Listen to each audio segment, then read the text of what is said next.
రాష్ట్రంలో ఏం జరుగుతుందనేది అందరూ గమనిస్తూ ఉన్నారు. ప్రజలు ఈరోజు కాంగ్రెస్ పార్టీ మీద తిరగబడే పరిస్థితి దగ్గరలో ఉంది. ముఖ్యంగా అన్ని వర్గాలను కూడా మోసం చేయడం జరిగింది. యువతను, మహిళను, రైతులను. ముఖ్యంగా కేసీఆర్ గారు ఉన్నప్పుడు రైతులందరూ కూడా కలకలలాడేది. ఇప్పుడు రైతుల పరిస్థితి చాలా ఘోరంగా ఉంది. అదేవిధంగా ఉద్యోగస్తులను కూడా మోసం చేసిండు.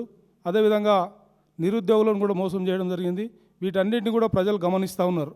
ఈరోజు గ్రామాలలో పరిస్థితి ఎట్లుండే, గతంలో కేసీఆర్ గారి పరిపాలనలో చాలా బ్రహ్మాండంగా ఉండే గ్రామాలు, ఈరోజు గ్రామాలన్నీ కూడా నిర్వీర్యమైనవి. మిషన్ భగీరథ నీళ్ళు రావడం లేదు, కరెంటు సక్రమంగా రావడం లేదు, రైతులకు రైతు బంధు కూడా పూర్తిగా 3 సార్లు ఇవ్వడం లేదు. రైతుల పరిస్థితి కూడా ఘోరంగా ఉంది. అదేవిధంగా ఏ వర్గాన్ని కూడా ఈరోజు సంతృప్తిగా లేనటువంటి పరిస్థితి మనం అందరం చూస్తూ ఉన్నాం. ఖచ్చితంగా రాబోయే రోజుల్లో ముఖ్యమంత్రి కేసీఆర్ గారు, ముఖ్యమంత్రి రేవంత్ రెడ్డి గారిని ఖచ్చితంగా ప్రజలు దోషులుగా నిలబెడతారు.